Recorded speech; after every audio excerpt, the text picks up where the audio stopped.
What's going on, everyone? It is your boy right here, man. MMA Reloaded. We are live and direct, man. It's early, still shit is daylight, yo. Normally when we go on the air, it's a nighttime thing, but today, folks, it's daylight one, man. It is. You can catch us, folks, if you're catching in live, 2 p.m. UK time. We will be live. I'll be live with the Unit MMA's own coach Connor Halliday, and one of the brightest prospects coming up in the UK scene today, Captain Jack Atherton. So, folks, why am I interviewing Connor Halliday?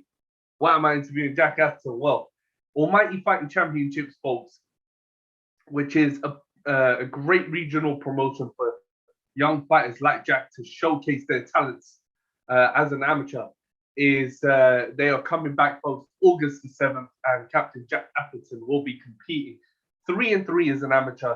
He is coached by Connor Halliday.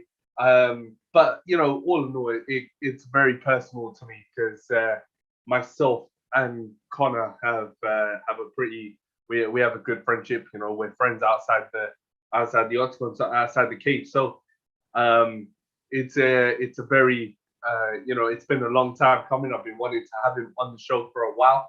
So, folks, with regional promotions, you know, let me slow this down.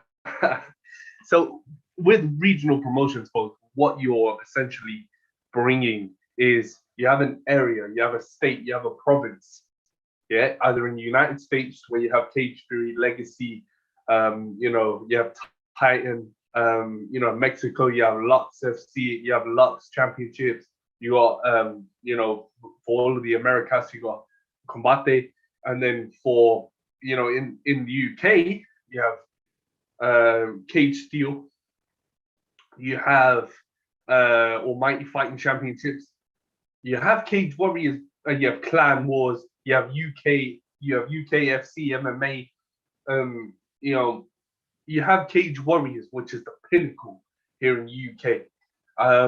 You know, that leads to UFC. So you can see already, folks, why it is so significant to start on that regional scene, because you never know where you're going to end up. Yeah. So, folks, I will be inviting Connor and Jack to the show right now, folks. So tune in, man, and make sure you stay tuned. Yeah, it's time to do particulars.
What's going on, folks? Welcome back. So you know, we have to do the particulars. We have to get straight down to business right now, folks.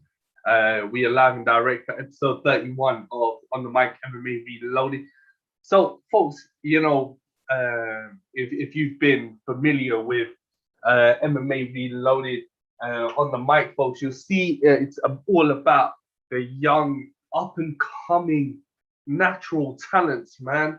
I mean, it's so great to hear all the different stories, to see where these fighters come from with their backgrounds and so forth. So, folks, this is why I partnered up with Cage Steel, you know, for the love of this sport and to really see the, you know, great mixed martial arts. I mean, with regional promotions like Almighty and like Cage Steel, what you're getting is you're getting not only a showcase, not only showmanship, not only two guys or two women who are hungry for the win, or hungry to move up, or maybe want to get a title shot and know that this win will do it for them. It's that sort of a vibe that you'll get at Almighty Fighting Championships or Cage Steel. Now, folks, our Cage Steel, I'll be sitting with the Cage Steel competitors starting in July the 21st, folks. So you can tune into that one. My first interview for that will be with Cage Steel CEO Dominic Gibbs. I've already, and folks, if you haven't checked out already, I sat with Ray Thompson, the CEO of Almighty Fighting Championships, and this is going to be a great chance to catch up with one of the competitors who will be competing August the 7th. So Almighty have 4 events, folks. August the 7th, then September the 18th, then October the 24th. Then you have, I think, November or December. Yeah, but there are 4 or 5 events this year, folks, that Almighty are going to be putting on. And, to kick it off in less than a month, this young man right here, Jack Atherton, is going to be one of the standouts, folks, to look out for if you are going to be tuning in. And also, folks, the fans are going to be coming back. It's going to be one of those. It's going to be an event which could blow you away, man.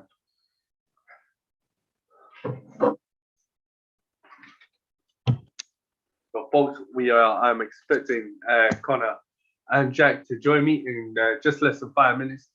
So before we do that, the regional promotion, like I said, any regionals are so important.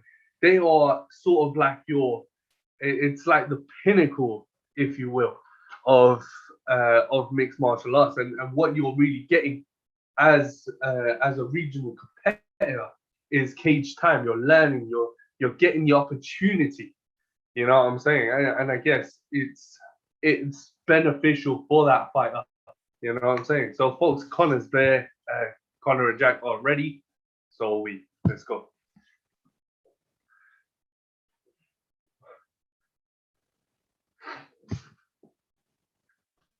Hey, Connor, what's going on, man?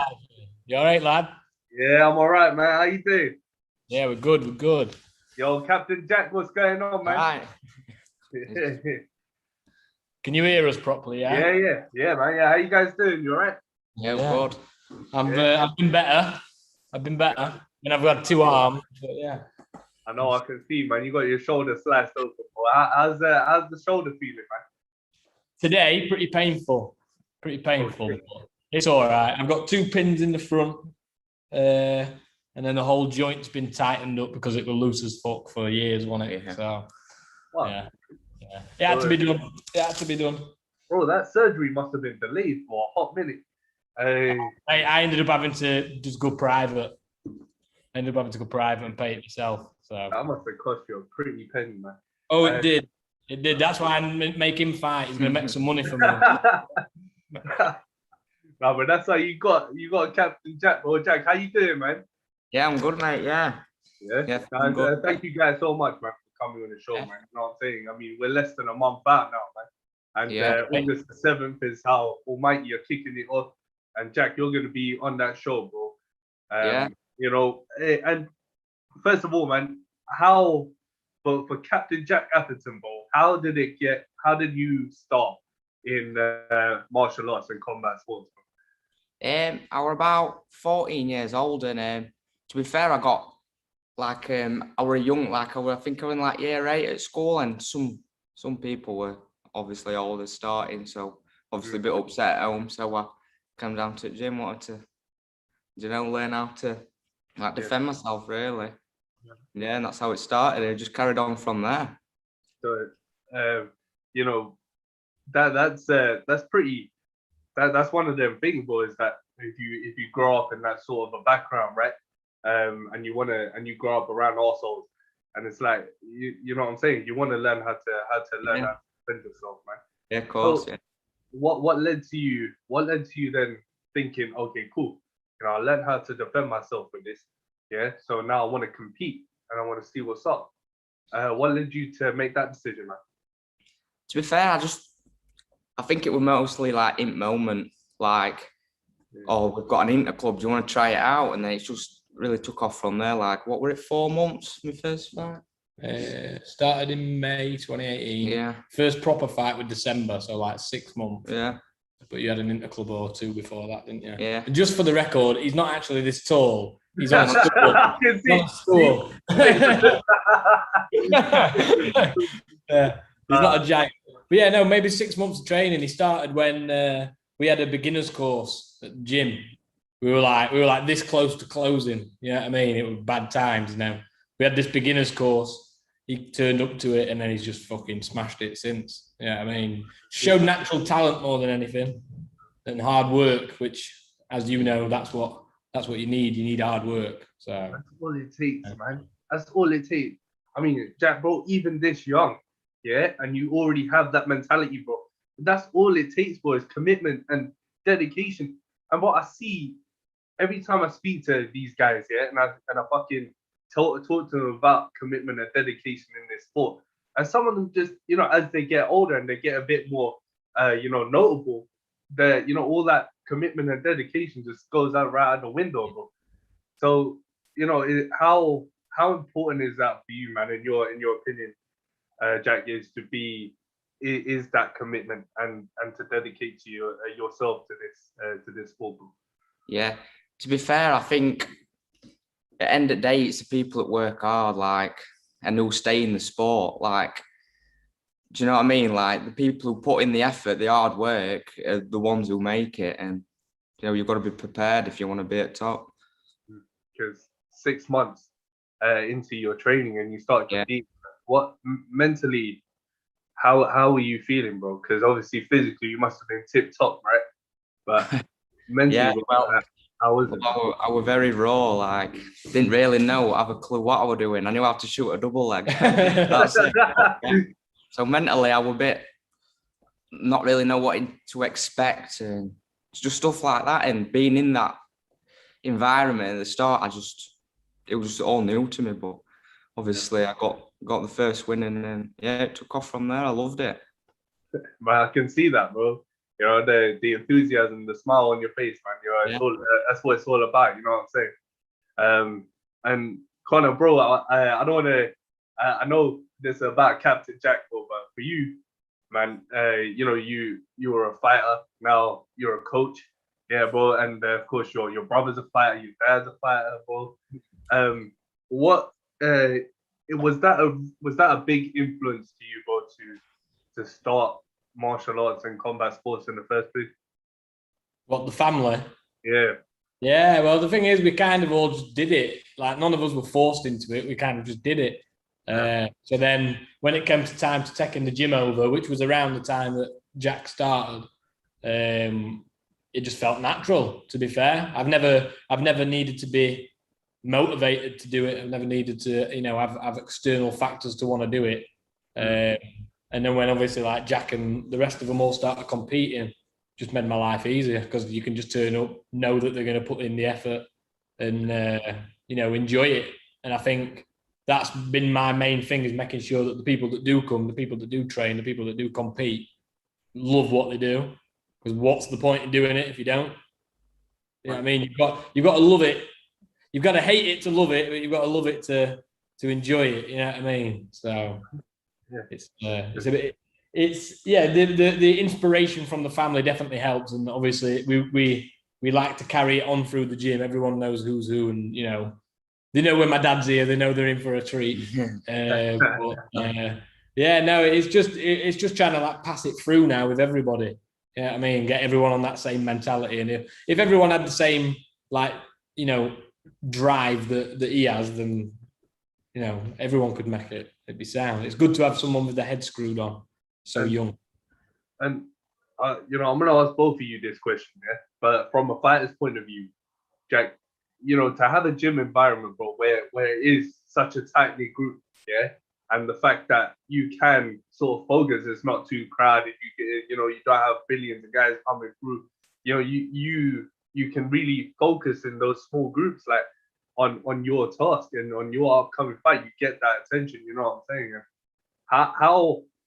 How has that benefited you, bro, in your career now that you're just still evolving? How has that benefited you, bro?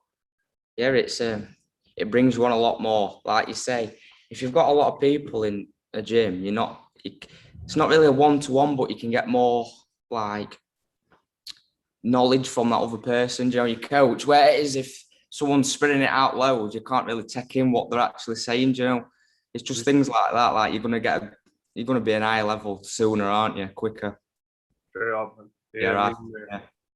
I mean, it must help you as well. I mean, kind of from a coach's standpoint, yeah.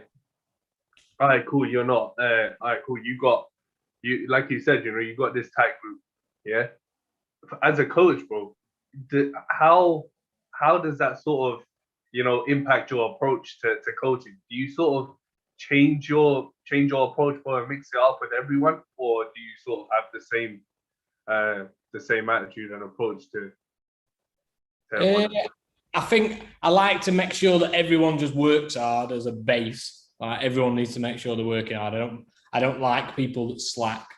But you do have to approach people differently. Like we've got people of different levels in the gym. Like it is a small, tight knit group. It is still busy. Like there's still never any space on the mats, is there? But like what's good about the team is that everyone helps each other regardless of what level they are and who. Like we've got people in here that are like really, really good at jiu-jitsu, and then a beginner will come in who aren't very good at jiu-jitsu, and the higher level people will just pull them to one side and help them out, where which then means I can still keep my focus on the people that are competing.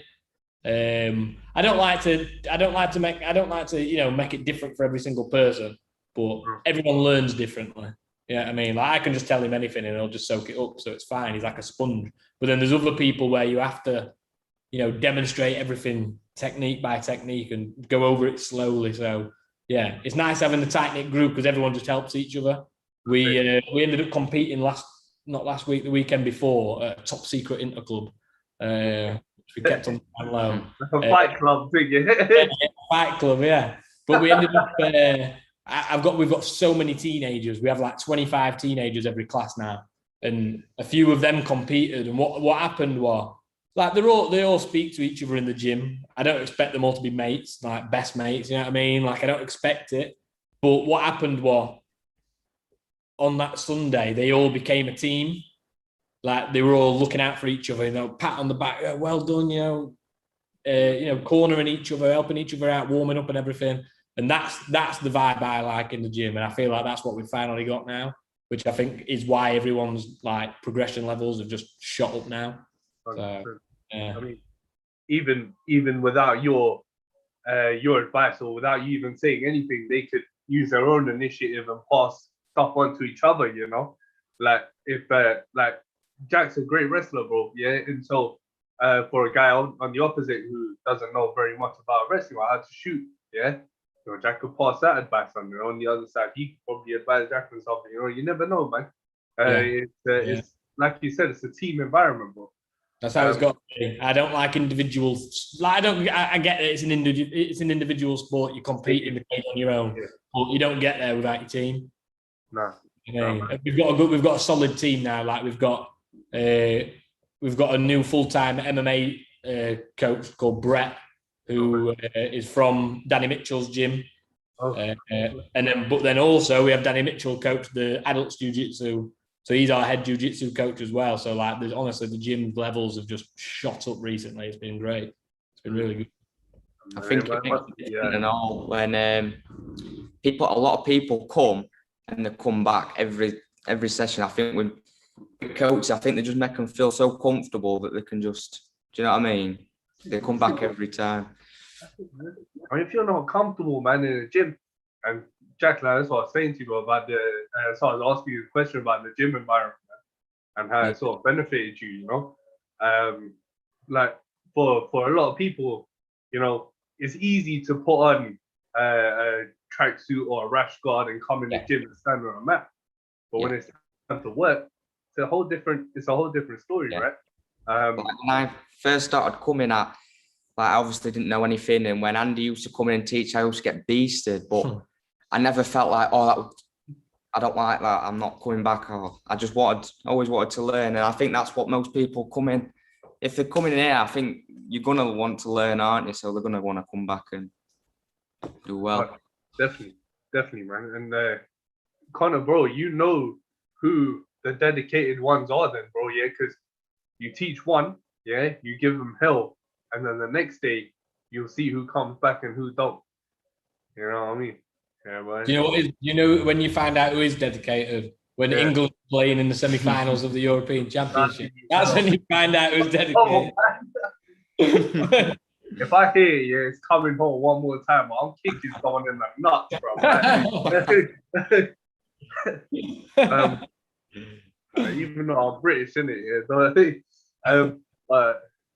But Jack, boy, if we sort of move on, right? We're less than a month out now. Mighty Fight Championship for you know, do you sort of, you know, up your training when you're fighting, bro, compared to when you're not fighting? Do you feel that, you know, during training camps you're a bit more, you know, level up rather than when you're not in training camp? I sort of get where you're coming from, but I like to just keep my training at a level constantly. Like I don't ever come off or come on, or I like, because you never know what's around corner. You could be, you know what I mean? You could have a fight in 2 weeks that you've short notice one, or you could have one 6 weeks. You've always got to be ready all the time. And so, like, sort of, you know, and then if we flip that script, and if you are on training camp compared to if you aren't, do you sort of, you know, how does that change with you with like your nutrition and your routine and stuff, man? So say if you're on a training camp, your nutrition might get a lot stricter, right? Compared to if you're not. Yeah, of course, you've got to, obviously, when you're out of camp, you still eat healthy, but like you can have the odd, you know, the odd meal and stuff. But when you're in camp, you've got to be strict with yourself. I think it's all about dedication there. And I mean, for this fight, for fights specifically, Connor, as a coach, bro, do you with Jack, you know, fight after fight after fight, whether it's a win or a loss, or he comes back in the gym the next training session after a fight, say, do you sort of go over fights with him, bro, and see where, you know, he goes wrong or where he went right, and build on that? Would that be an approach that you'd say?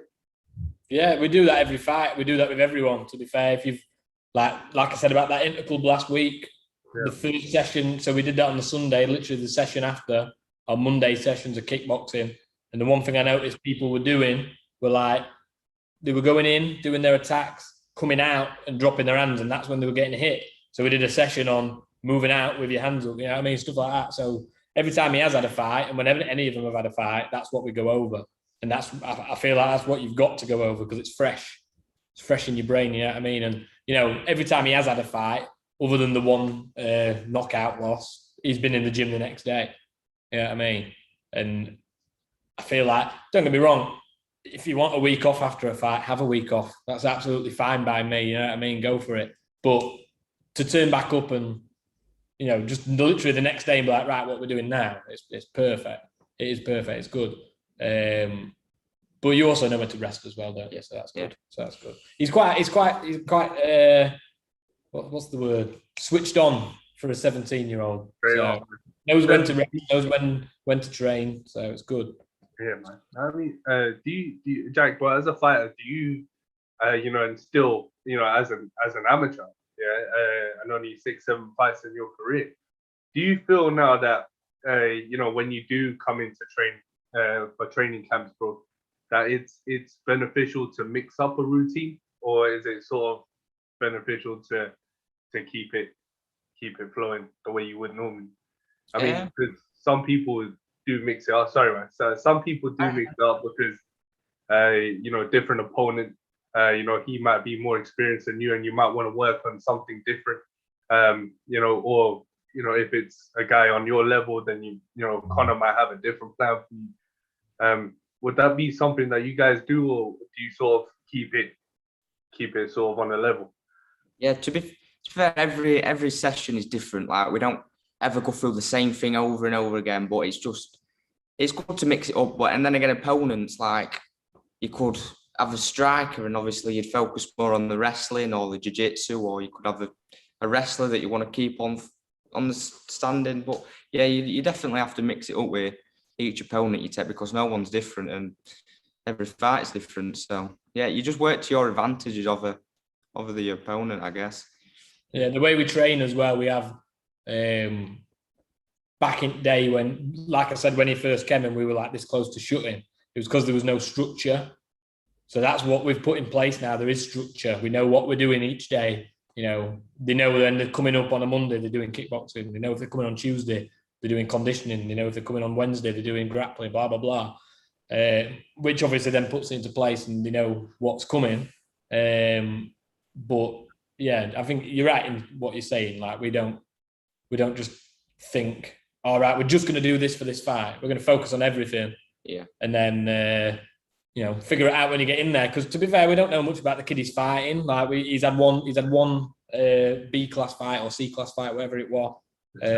We know he's going to be a good fighter because he's on Almighty. Almighty don't put on bad fights. I've got to say that because I'm the voice of Almighty. You know what I mean? I've got to say, they don't ever put on. It's very rare you'll see a journeyman on there. But no, it's a good new start for Jack because he's 5-4 as an amateur B. This is his first amateur A fight. You know what I mean? And 2 of them fights were at the World Championships. You know what I mean? So he's got some good experience. We're ready for the A class rules, aren't you, lad? And then, yeah, I think because you've been wanting to fight an Almighty for ages. Yeah, good show. Good big show. Jack, pardon, what was that, bro? Yeah, just trying to got to get your name out there as an amateur, haven't you? Come on, man. And that was my next question for you, bro. Is every fight you have, man, because you've been on Cage Steel as well. When you do fight at shows, what sort of, whether you win, whether you lose, what lessons do you take away after that? Because you're still an amateur. It's all about that learning curve, right, bro? So for you personally, man, what lessons do you sort of take away from that? Well, like I say, like, I've learned way more from my losses than I have wins. Like, 100%. Like, I'd rather have a loss. Like, it hurts to lose in the moment, but then you look back and then you can really see where you've gone wrong, what to improve on. Whereas if you're winning, you think you're on top of the world. Like, I went 3-0 and I thought, I'm just going to do what I do every time. Just wrestle. But it doesn't work like that. You've got to look on your mistakes and pick bits from your game that you need to improve. Yeah, that loss is good. It's a hard moment to have, and we had a bit of an emotional time. Didn't we? Bless you. But yeah, literally, he went 3-0, lost his 4th fight, and you were what, 15? Yeah.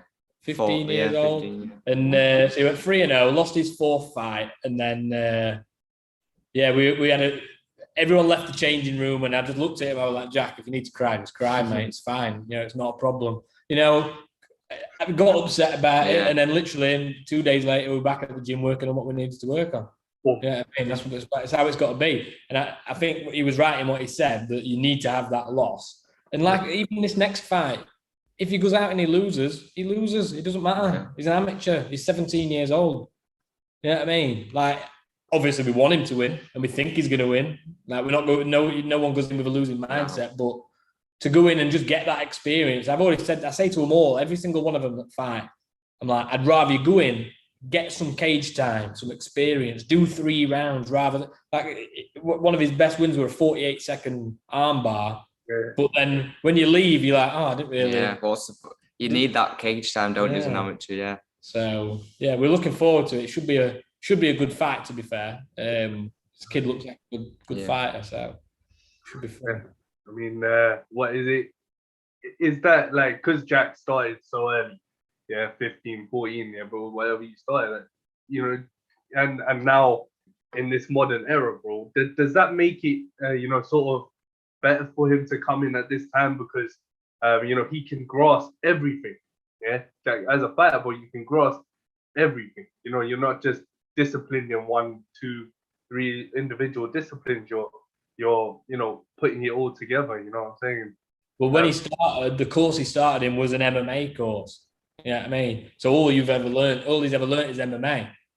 Like he's learned all the individual aspects, but it has just been MMA, and it's the way it's going now. It's so beneficial because, like when I grew up, I started in Taekwondo, then I did kickboxing, and at the time when my dad was coaching it, we called it Valley Tudo. That's how long ago that was. Like he called it Valley Tudo, and then you know, now everyone now that comes to the gym, they are still learning the individual aspects, but they're learning as an MMA fighter. Like our coach Brett, he won't, like, he teaches jiu-jitsu and MMA, but he won't teach you jiu-jitsu for jiu-jitsu. He'll teach you jiu-jitsu for MMA. You know what I mean? It's different. He'll teach you, you know, different ways to use certain things for in an MMA fight, because you know as well as I do, there's certain things in jiu-jitsu that just don't work when you're getting punched in the face. Yeah, I mean, yeah, I mean, so he teaches you the way to do it if you are getting hit or if you can hit them back. So it's yeah, learning how to be an MMA fighter, especially at his age, 17. That's the way it's done. 100%. And you know, if we relate that now to August the 7th, yeah, bro, physically, yeah, Jack, and mentally for this training camp, bro, for this fight specifically, did you sort of did you work anything?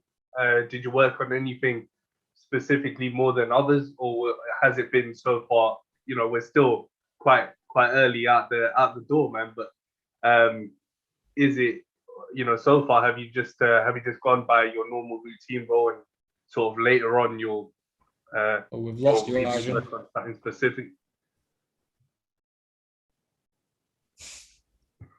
Oh shit! The hell happened to the? Did you catch the question? We caught a little bit of it. What's he been working on physically, mentally, something like that? Yeah. For August the 7th, yeah, bro. Have you been working on anything more than others? You know, I know we're still quick out the door, man. At the moment, just less than a month. So far, man, has it just been as you would do normally, or is there? Because I know you've been doing a lot of strength and conditioning, right, bro? So would that be something that you've been working on just specifically for this one? Yeah, well, I never really used to do strength and conditioning. Like I used to come down to obviously a class on a Tuesday night and do, you know, get beasted, but never lifting weights, never doing any of that. And I've brought this in this camp, and hopefully, yeah, it benefits me. I'm feeling stronger and fitter. So yeah, it seems to be working at the minute. We just need to put it to test on. Yeah, man, definitely. I mean, when you fight, Jack, yeah, do you feel that you know, obviously cardio is such a big thing, yeah, in the cage, yeah, boy, especially when you're going 3 rounds, and you know the way you slam people like you do, fam, yeah. So you know, how do you usually feel between rounds, like in fights, bro? Do you try and take it nice and slow? Is it you know, if you do feel a bit fatigued, or do you just keep that 5th gear pace, man? Yeah, to be fair, I just go with the flow. Whatever happens, happens. If I gas out in 1 round, then I've just got to go through it, Anna. But so, yeah, just however it comes, wherever I need to work, I have to work. And if I'm tired, you've just got to push through. You can't rest. Because you've had them fights, haven't you? Yeah, definitely. I've had a few of them fights. There was a fight in what were it called? Euro Fight Night, wasn't it? Yeah. That John Kavanagh's show. Fought an 18-year-old, and he was jacked, wasn't he? Yeah. He was massive. And in between them rounds, because they were some tough rounds. In between rounds, I were expecting him to be blowing out his arse, and he wasn't.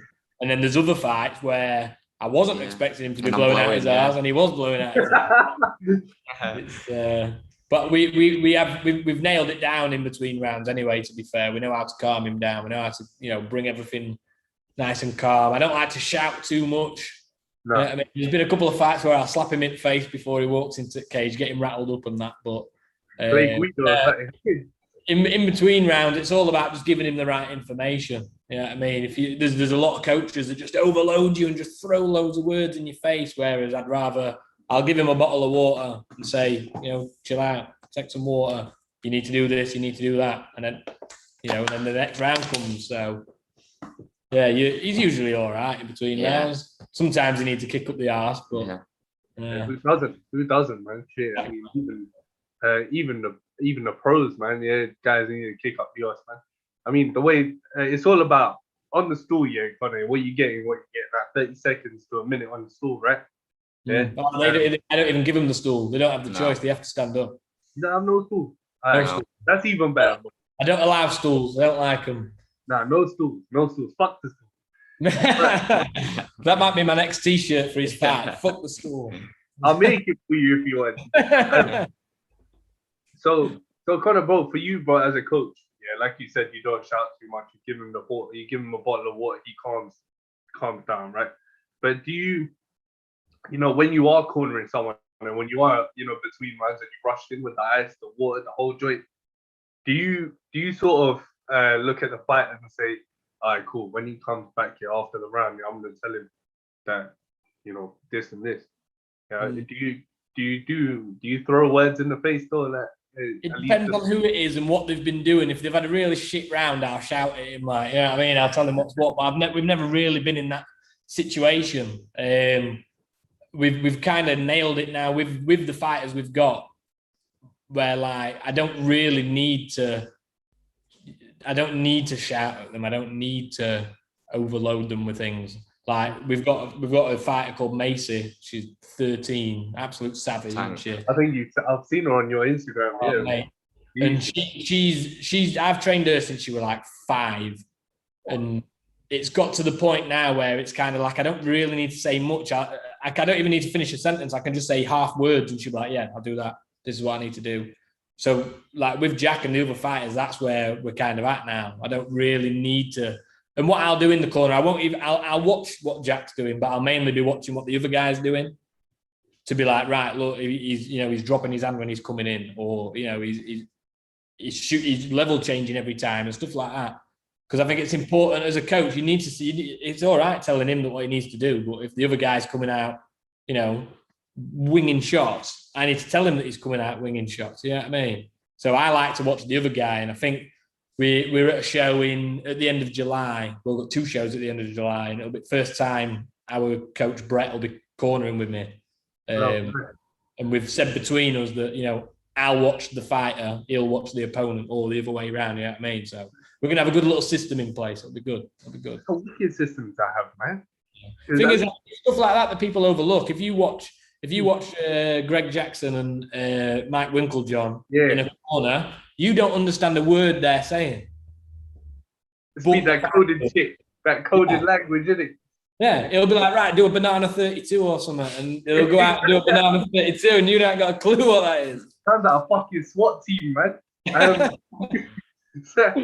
But I guess, bro, that's what you need, right? If you're watching Jack, you already know what Jack's mentality and how he's his style.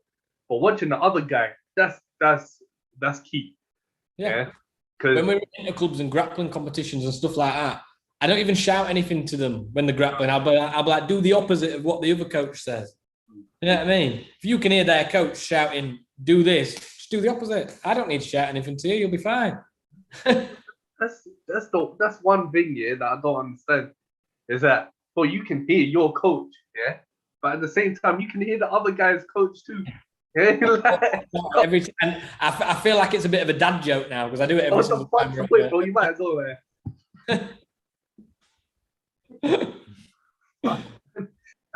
But yeah, I mean, it's like just give them AirPods, innit? Yeah, and you can speak to them through that, man.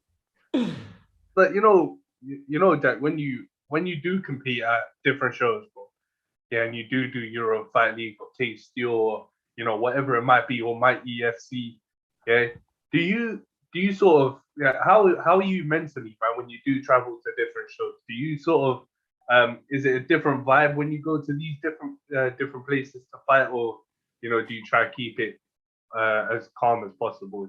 Yeah, I think we just keep it as the same energy, like, so we're all comfortable. We know what we've got to do when we're there, so we're chilled. Yeah, we know how to get it done, and we've been training hard, so we don't really need to worry about if you're in shape, if you're not in shape. Do you know what I mean? And your diet, your nutrition's all up to you. So if you know you've done everything you can, then there's no reason for you to be worrying. Yeah, man. But with the atmosphere at different shows, there's do you feel like it is a different experience every time, or with the atmosphere and different venues, different places that might treat you differently, or I know one guy I sat with, Warren the Tank Mason, but he's like, oh, I went to one show, the fucker forgot my glove, so I asked the guy for another glove, he didn't give it, and I was with him. You with him now? Oh mate, fucking hell! Tried on about 4 different pairs of gloves. And they were like, "Oh, you need to wear these ones. You need to wear." And to be fair, he went out and absolutely smoked the kids, so it was fine.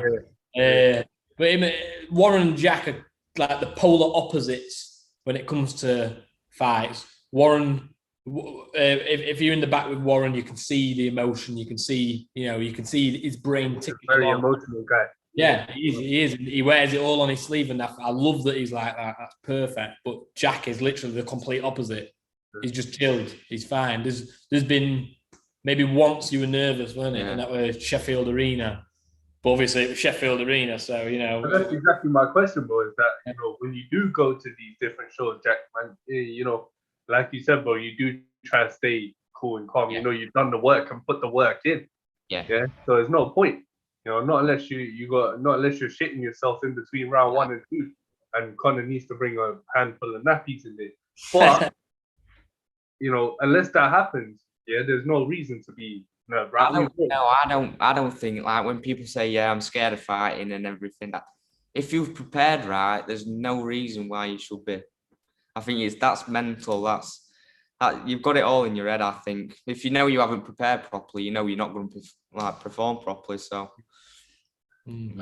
That's what I like to say to these lot, especially the teenagers. I was saying it to them all last week. The only thing you've been preparing to do is to have a fight. So what's there to be nervous about? Because the only thing you are doing is having a fight. Like, the bit that gets people nervous is the lights, the people, the camera, the entrance music, stuff like that. That's stuff that gets people worried. Whereas, like, if you think about it, the only thing you have actually trained for is to have a fight. So what is there to be worried about? It's all right me saying this. I shit myself more than these do. But no, you're right though, right? I mean, at the end of the day, despite that's what I love about the regional shows and the amateurs, bro, is that they focus more on the fight, on the actual fight in the cage rather than the theatrics. The only promotion we have, the only promotional activity we have is like Instagram, Facebook. You have the whole joint there, and that's great because at least Jack's face is on the marquee, on the poster. Fans will get to know who he is, and then the main thing, is if you take all that smoke out of the way, the main thing is that he's going to be stepping in a cage to beat the shit out of someone. That's exactly it. Do you feel, Jack? Do you feel, bro, as as an amateur, and obviously it's still so early, in this game, but I can already see the maturity on you, man. Because I remember Connor telling me about you a long time ago when you were 15, 16, and since then, man, what are your inspirations? Who are your inspirations in this sport, man? Who's inspired you to be where you are and come where you are, man? To be fair, I couldn't pick out a fighter to say, I want to be the next them, or I want to be the next me. Like, I want to strive to do the best for me. I do look up to fighters, and obviously I look up to my coaches and people that have brung me along. But at the end of the day, I want to be my own fighter. I want to make it for myself and for my coaches and for my family. And stuff like that. I couldn't pick out one person that I say, oh, I want to do a UFC, I want to be in UFC because of him, or I just like I want to like be inspired to be my own fighter. Good man. I hear you're inspired by yourself. Yeah, Yeah. right. Yeah, 100%, bro. And Connor, man, on the other side, you know, how important is it for you, man? Like you know, respect, of course, for your fighters, and you know, and vice versa, they have respect for you. Yeah, but how important is that for you, like to not only, you know, get on a level with them, but also, you know, make it easier for you to coach them, day by, you know, camp by camp or class by class. Yeah, it's you know, knowing that the ones that are competing, knowing that they want to do it for them is the important part. Because like, I don't give a shit about them winning things for me. I don't care as long as they go out and enjoy it. That's all I'm bothered about. Like we could have a million belts hung up in here, and I wouldn't really care that much. Yeah, I mean, like, as long as they're doing what they want to do, then I'm happy with that. End of the day, I'm here anyway, so I've got to coach them. Yeah, I mean, but like we're all on a. It's weird. Like I hear about some places where like, you know, it's strictly just coach and student. There is no in between. There's no, you know, there's no personal level to it. And for me as a person, I don't understand it. I like to know them all personally. You know what I mean? I like to know what's going on in their lives. I like to know what's ticking and what's making them want to do what they're doing. And I think that makes it easier because if they come in and they're in a bad mood, I can be like, right, what's up? We'll have a chat and then we'll crack on. You know what I mean? So yeah, it is very important. And a lot of them at the moment, like Jack, they're not driven by anybody else. They're just driven by themselves, and they want to do the things they're doing for them. So yeah, because I guess right, bro. Sorry, man, but I guess they're still so young, right? So I guess for them, for guys like Jack and Macy, and you know, it's all about you know, here and knowing that when they go home and they come back the next day, yeah. Because bro, when I know, yeah, some guys, and including myself, yeah, but when I used to train, I would be like, all right, cool, I got fucked up, you know, the day before, but this is what I did wrong, and I always film my sessions there, and so when I went back the next day, I'd be like, all right, cool, when I spar this motherfucker again, yeah, it's not gonna be the same thing. And Jack, bro, like for you, how important is it for you, man, to have a relationship personally, and not just, you know, not just as a, you know, like Connor said, like student coach, that's it, yeah, but for you to actually just have that, you know, personal side to the relationship, and with guys like Connor and your coaches out there. Yeah, it's like I said before, you just benefit loads. Like if you went to a bigger gym, you couldn't have what you have here. You can come if I said to Connor, right, can I come to the gym for an hour in the morning and work on my cardio? Yeah, here's keys. Like stuff like that. It just like it brings you on more as a person as well. So I just think, yeah, it's just good. Like it's all right being at the big gyms where everyone is and everything, but like the bond in here you'll not find that anywhere else in any other gym. Yeah, man. And I can see it, man. The respect, exactly. The respect is there. Can't do it too hard because I'll break my shoulder. But yeah. I feel the love, the no, definitely one day I need to go pop into the unit, man, and see you guys Thursday, though. But in all honesty, though, man, Jack Bull, good luck for fight, man. August the 7th. Yeah. I hope camp goes well. I hope weight cut goes well. I know Connor and Brett by your side, bro. So obviously, it's you know, it's gonna be on point. But you know, Connor, thank you so much as well, man. It's been a long time, you know what I mean? Like, well, what's it been, 5-6 years we known each other by that? Been like that, yeah. It's been a few years. I'm like, fam, I asked you this for a long time ago. You wanna come through on the show? Yeah, are you gonna be at Almighty? I'll be there in September. I'll be there too. So I'll see you there. That's cool. I'll be at Cage Steel in August as well. Ah, even better. I'll be there too. Yes, I know you will, man. I know you will. Man. Thank you so much, guys, man. it's been a real pleasure, G, in all fairness, man. Jack, thank you, bro. Yeah, it's cheers. good to meet you, man. And I Yeah. hope I hope everything goes south for you, man. Connor, thank you, bro. You know what I mean? Have a good day, you guys, man. You too, mate. Thank See you you.